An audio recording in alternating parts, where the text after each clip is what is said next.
জুলাই সনদ স্বাক্ষর অনুষ্ঠানে অংশগ্রহণ করবে না এনসিপি। দলটি বলছে, এই স্বাক্ষর অনুষ্ঠানের মাধ্যমে কোনো আইনি ভিত্তি অর্জিত হবে না, এটি কেবল আনুষ্ঠানিকতার মধ্যে সীমাবদ্ধ থাকবে। 17 অক্টোবর দলটির মিডিয়া সেল থেকে পাঠানো এক প্রেস বিজ্ঞপ্তির মাধ্যমে এমন তথ্য জানানো হয়েছে। এমন প্রেক্ষাপটে বিভিন্ন মহলে প্রশ্ন উঠেছে, হঠাৎ জুলাই সনদে স্বাক্ষর না করার সিদ্ধান্ত কেন নিয়েছে এনসিপি? গণমাধ্যমে পাঠানো ওই প্রেস বিজ্ঞপ্তির মাধ্যমে দলটি আরও জানায়, এনসিপি বহুবার স্পষ্টভাবে আইনি ভিত্তির প্রয়োজনীয়তার কথা জানিয়েছে।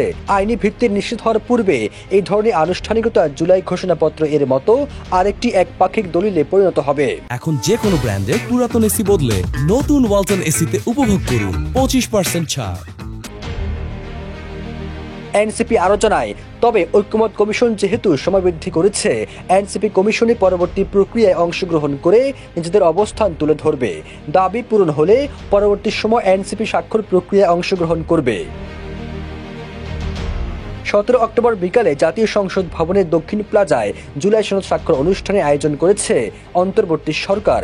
এর কয়েক ঘন্টা আগে এই অনুষ্ঠানে অংশ না নেওয়ার সিদ্ধান্ত জানায় ক্ষমতাচ্যুত আওয়ামী লীগ সরকার পতনে আন্দোলনের সামনে কাতারে থাকা ছাত্রদের নেতৃত্বে গঠিত দল এনসিপি। সবুজ আলম, নিউজ ডেস্ক, ইত্তেফাক।